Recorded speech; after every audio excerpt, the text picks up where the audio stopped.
My breathing was a disaster.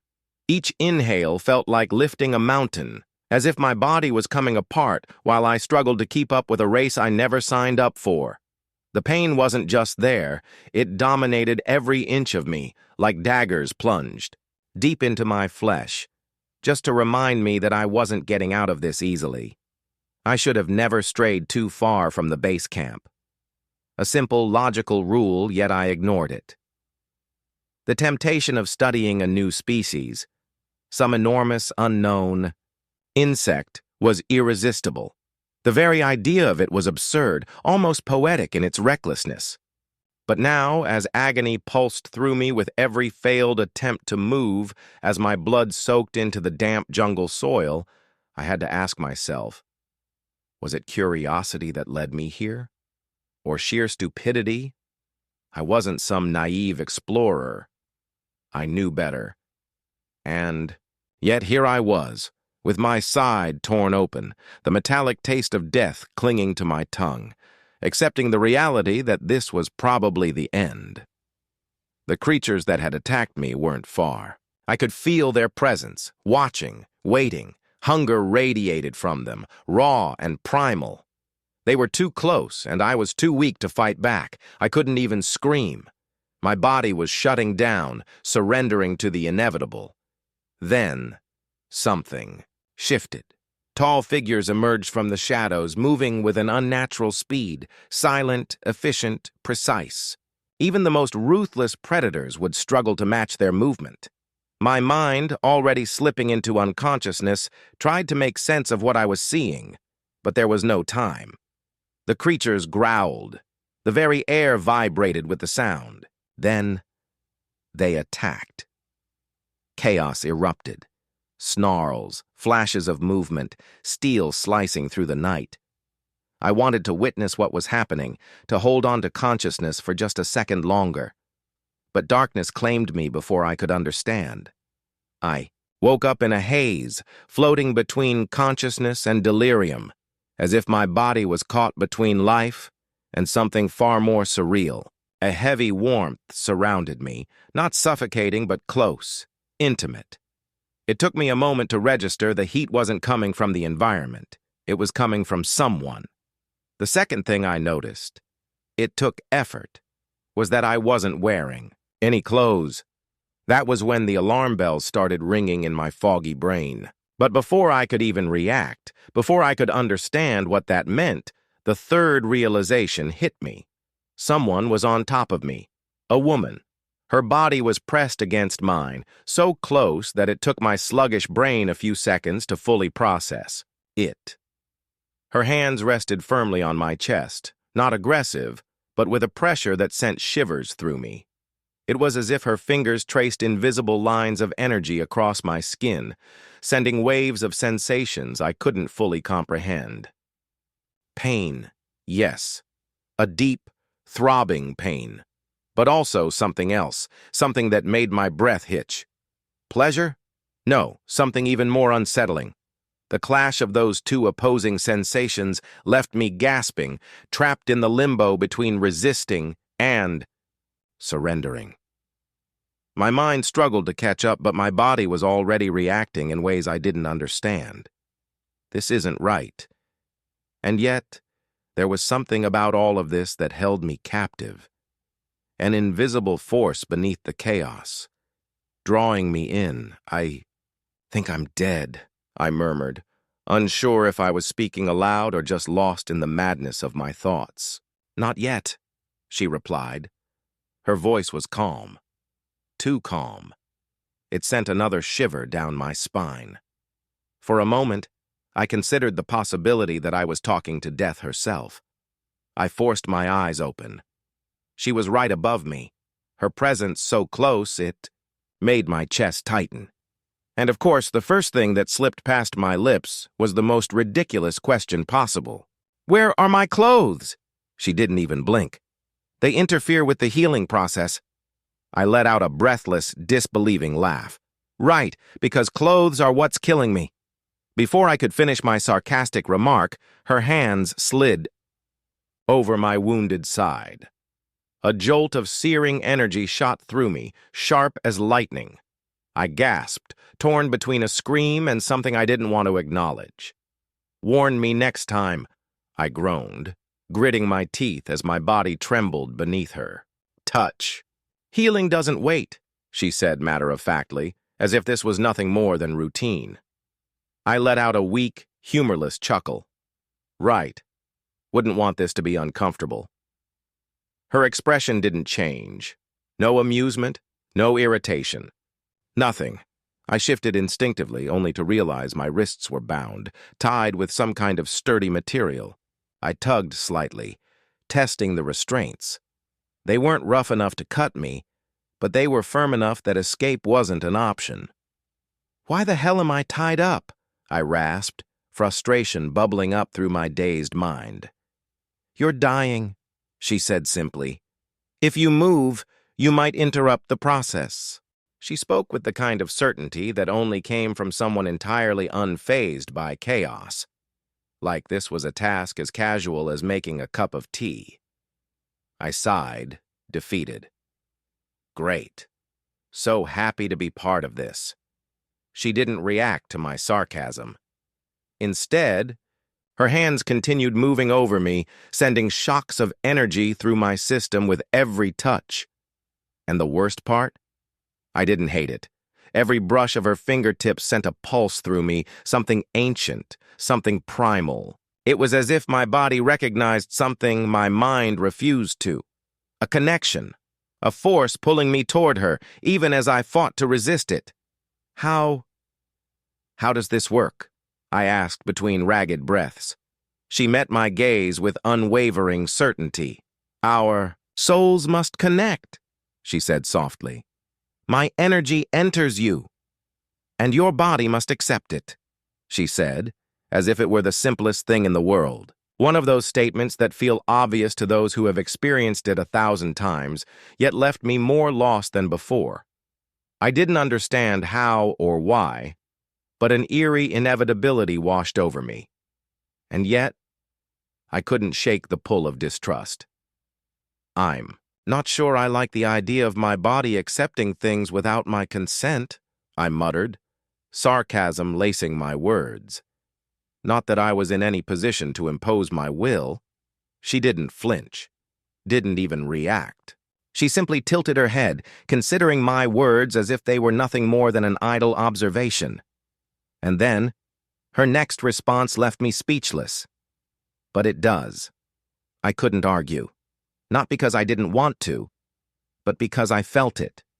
The pain, sharp and undeniable, but also something else, something deeper. A force coiling inside me, creeping into places I hadn't known existed. It wasn't just pain, it was something binding, something that felt right. That terrified me more than anything. My body was reacting in ways my mind refused to acknowledge. This energy, whatever it was, felt as if it had always been a part of me. As if my very cells were designed to receive it. My pride told me to resist, but my body had already surrendered. "What are you doing to me?" I whispered, my voice barely my own. She didn't answer. She didn't need to. The truth was obvious. The connection was happening, with or without my understanding. My body was drinking in what she was offering, betraying the last remnants of my resistance. Then, the pain intensified. A scream tore from my throat before I even realized it. It was unlike anything I'd ever felt before, like raw electricity flooding through my veins, scorching me from the inside out. My spine arched involuntarily, every muscle tensing against the sheer force of it. I couldn't breathe. I couldn't think. Then, she moved. Her weight pressed slightly more against me, her presence filling every space around me, consuming every last ounce of control I had left. But it wasn't the physical pressure that held me captive. It was the intensity, the sheer force of her being as she leaned in closer, her forehead pressing against mine. "Hold on," she murmured, and the words echoed inside me like a command, a force stronger than gravity itself. Hold on to what? I had no choice. My wrists were still bound, my body too weak to resist, my mind drowning in chaos. The heat surged again, rolling through me like an unrelenting tide, and I gasped as my muscles tensed against it. I felt like I was burning alive, like something inside me was breaking apart, only to be rebuilt in ways I couldn't comprehend. The energy between us grew unbearable. It thickened in the air, so dense I could feel it pressing against my skin. Her closeness no longer felt simply physical. It was something else, something deeper. A connection that reached through flesh and bone into something far more primal, and, despite the agony, despite my confusion, I couldn't help but find it fascinating. She was still above me, her presence a force that felt heavier than any human touch should. Every brush of her fingers against my skin sent another pulse through me, dragging me further into this storm I couldn't escape. The worst part? I wasn't sure I wanted to. Each breath she exhaled ghosted across my skin, sinking into me like a whisper, a command my body refused to ignore. Our breathing synchronized, the rhythm of our heartbeats blending into something I couldn't explain. This wasn't just physical. It was something else entirely. The pain, once an unbearable force, was morphing, transforming into something unrecognizable. It wasn't gone, but it was different. It no longer felt like suffering. It felt like need. This isn't healing. I told myself that, but my body disagreed. Every nerve in me was reaching out, pulling toward the energy she poured into me, drinking it in like it was the very thing keeping me alive. And then she did something I wasn't prepared for. Her lips met mine. There was no hesitation, no warning. It was raw and instinctive, more like a claiming than a kiss. There was no tenderness, no hesitation, just urgency, as if she knew exactly what she was doing while I struggled to remember how to breathe. This wasn't about affection. This was something deeper, something ancient, something that bound us in a way I couldn't begin to comprehend. And yet, despite my exhaustion, my pain, my confusion, I felt it. My body responded before my mind could catch up. But I was too weak to reciprocate, too dazed to do anything but surrender to the force of it. I should have pulled away. I should have fought harder. I didn't. Because the moment our lips met, something inside me shattered. And then, everything exploded. A surge of energy erupted between us, searing through me like fire. It wasn't just a sensation. It was a force, an entity all on its own, something beyond human comprehension. My back arched violently as the sheer intensity of it racked through me. Every nerve in my body caught in its grasp. I gasped against her lips as the world broke apart. And then, there was nothing. Darkness swallowed me whole. The pain, the exhaustion, the confusion, all of it disappeared into the void, pulling me into an abyss I couldn't escape. I was weightless, drifting through something vast and infinite, something that felt like it had no end. And somewhere, in that endless nothingness, I knew nothing would ever be the same again. I awoke with a gasp. Electricity hummed beneath my skin, a foreign sensation that refused to fade. My body vibrated with an unfamiliar energy, as if I had been rewritten into something entirely new. Time had passed. Minutes? Hours? I had no way of knowing. The first thing I saw was her. She sat next to me, completely still, her gaze locked onto mine. She wasn't watching me with pity, or indifference, or even satisfaction. There was something else in her eyes, something I couldn't name, something in her gaze didn't fit the moment. It was unsettling, as if she saw beyond this moment, as if this was only one step in a plan far bigger than I could grasp. Or maybe there was no plan at all, only chaos spiraling beyond prediction. "You're healed." She murmured it so matter-of-factly, as if she had been waiting for me to wake up just to confirm it. But my mind was still drowning in confusion. Healed? How? What had she done? The pain had vanished, but something else remained, a lingering energy, an invisible mark that didn't belong in my body. A foreign force had settled inside me, something unnatural yet familiar. "What the hell did you do?" My voice came out rough, like my throat was still trying to remember how to function. She didn't answer right away. Instead, she studied me. With quiet intensity, her expression unreadable. When she finally spoke, her voice was calm, far too calm. "I gave you what you needed." Simple words. But they felt like the surface of something far deeper, something I wasn't ready to confront. My body reacted instinctively to her presence, every nerve still attuned to her energy. She leaned toward me, and suddenly, the space between us dissolved. I could feel the warmth of her breath against my skin. A single inch closer, but she pulled away, abruptly, and in the next moment, she was gone. She left the cabin without a word, without looking back, leaving behind a void so tangible it was almost suffocating. Longing, curiosity, or maybe something more. Something even she didn't understand. And me? I didn't know what I wanted. But I knew one thing. In that brief moment, everything had changed. Her presence lingered like an echo inside me, as if a part of her had been woven into my very being. My skin tingled with something unshakable. Was it her energy? Or was it simply my body refusing to let go of what it had felt? I had been bound, helpless beneath her hands, and now I was free. Or at least I should have been. I took a slow breath, my lungs relearning the motion. My limbs ached with exhaustion, like a body waking from deep anesthesia. I tested my fingers, an odd sensation, as if they didn't belong to me. Then my arms. The restraints that had held me were looser now. With a determination I hadn't felt before, I pulled, hard. A sharp snap echoed in the silence. I was free. For a moment, I simply sat there, absorbing what I had just done. Had I really broken free? Had this fight, the one between control and surrender, really ended so suddenly? And then I heard it. Screams, shouts. Something crashed outside. My mind took a second to catch up, but my body knew before I did. A chill slid down my spine, sharper than any blade. Danger.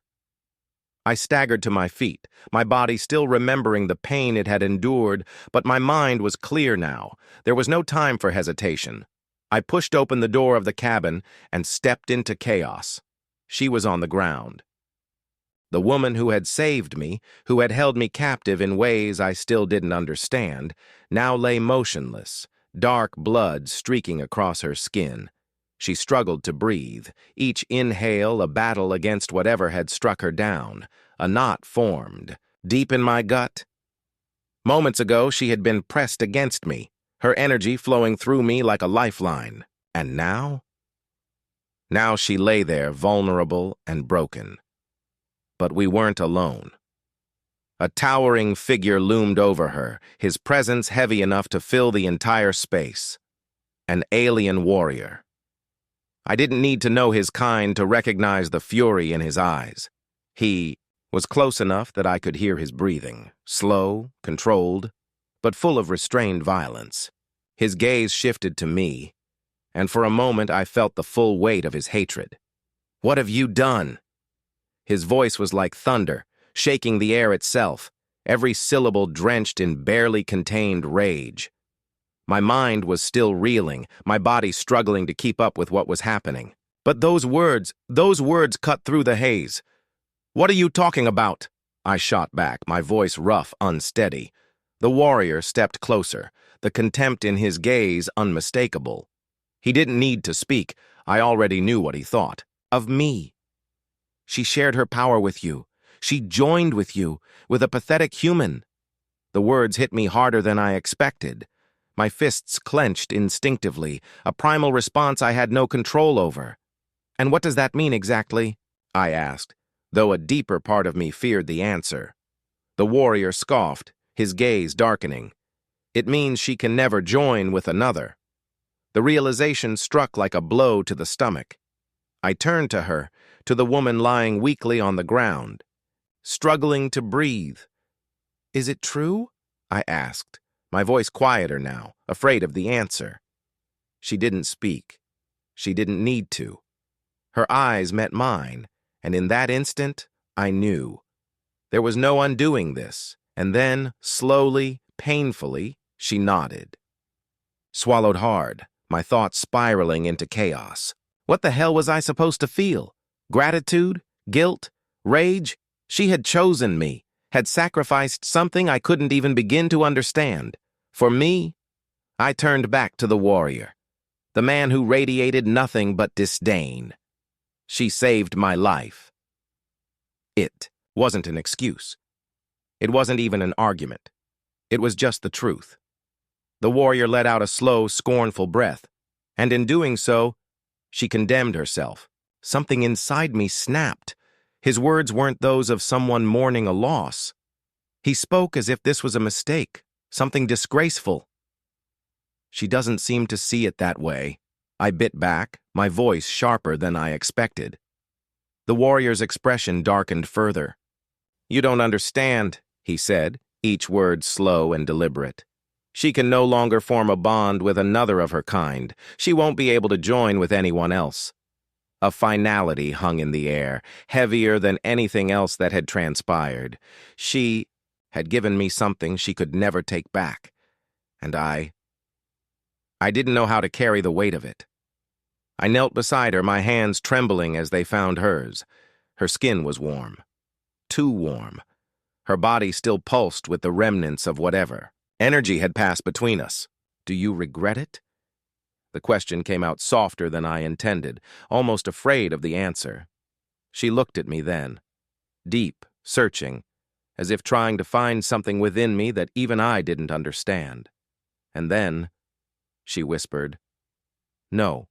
One word, and everything shifted. She tried to sit up, but her body was too weak. She looked fragile, something I never would have thought possible. But there was no time to help her. A blur of movement. The warrior lunged, too fast.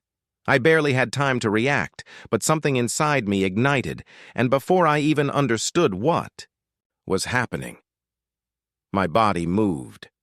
I moved before I could think. My arm shot out, placing itself between her and the alien warrior. My other hand pressed against his chest with every ounce of strength I had left. To my surprise, he staggered back, stood there stunned. What the hell had just happened? This warrior was a beast, towering, powerful, something out of a nightmare. He could have crushed me like an insect, and yet there I was, still standing, still breathing, staring at him as if what had just happened was completely normal. What was this? How had I done that? The warrior's expression mirrored my disbelief. His sharp gaze studied me as if he had just witnessed something that should have been impossible. And honestly, I felt the same way. It made no sense.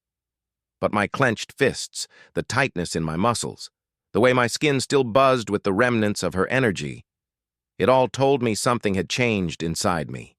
Something deep, something I didn't understand. "Don't touch her." The words came out as a growl, my voice lower, steadier than I expected. It was a challenge, clear and undeniable. The warrior didn't react immediately. He straightened, recovering his stance, and his expression shifted from shock to something darker. "It can't be," he muttered under his breath, as if trying to convince himself that what had just happened wasn't real. But it was. The energy she had given me still pulsed beneath my skin, like an echo refusing to fade. Was that it? Had this simple exchange of energy changed me? Given me strength I didn't have before? The warrior scoffed in disdain, turning his glare back to her. "You've made a fatal mistake," he spat. She didn't even flinch. "I did what I had to," she replied, defiant, unshaken. He clicked his tongue, his contempt so clear it made the air feel heavier. Your essence will die with you. You cannot reproduce with him. You are condemned. The weight of that statement settled, like stone between us.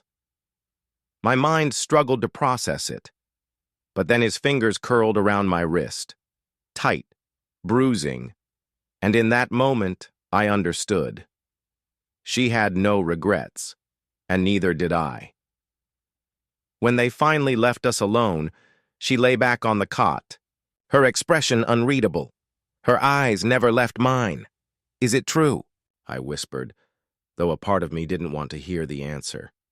She closed her eyes for a moment, just a moment, and when she opened them again, something had changed. "We don't know. It's never happened before." The words disarmed me. She didn't know. No one did. And yet, here we were, trapped in a fate neither of us could have predicted. There was nothing more to say. The weight of uncertainty hung over us like an unspoken promise. But somehow, that weight no longer felt suffocating. Lay beside her, silent, unmoving. This time there was no energy flowing between us. No urgency, no need to heal. Just warmth. The simple, natural warmth of two beings who had somehow become something else, caught between two worlds, between two futures, between what should have been and what was. The fire crackled softly in the lay cabin, each spark a story untold, each ember a question without an answer. Finally, I broke the silence. "What will we do?" She turned her head toward me, her eyes searching mine. I had hoped to find an answer there. I didn't. "Will they still accept you here?" She hesitated. "I don't know," she admitted. A whisper of wind slipped through the doorway, carrying with it the scent of damp earth and dry leaves.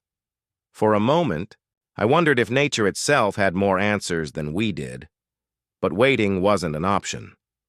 "So, will we leave?"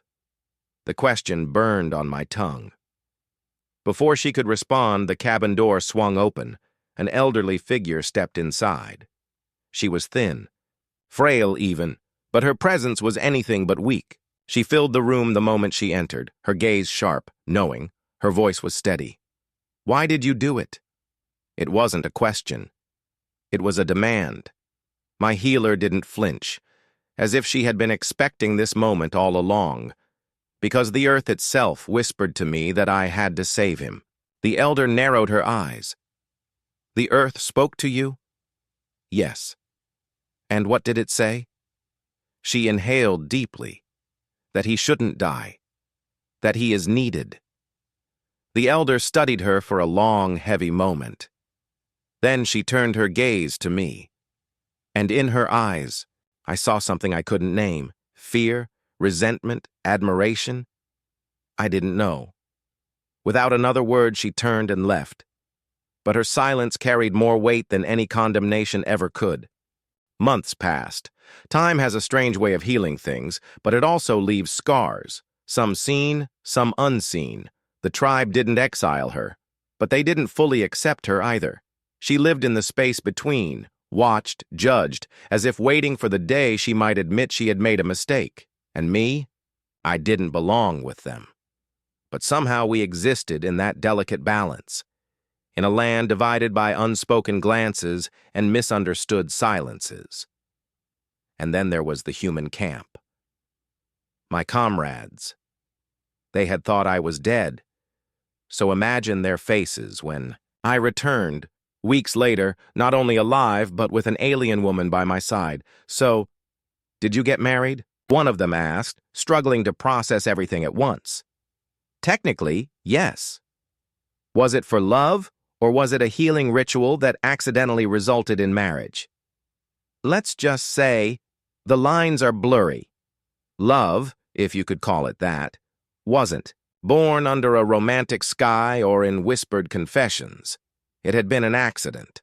A collision of energy, need, survival, and something far greater than either of us. So we made the only logical decision. We chose the space between both worlds. An improvised cabin, a place neither human nor alien. a home. And somehow, amidst the absurdity of it all, we found something like balance. From a lone explorer to a married man in less than 48 hours. From near death to a future I still couldn't fully understand. But, of course, not everything was perfect. She never said it, but I knew. Among her kind, marriage was more than a bond. It was legacy, purpose, and she didn't know if she could conceive. For months, that uncertainty hung between us. Then, one night, everything changed. I found her standing beneath the stars, her expression unreadable. "I'm sorry," she whispered. I frowned. "Why?"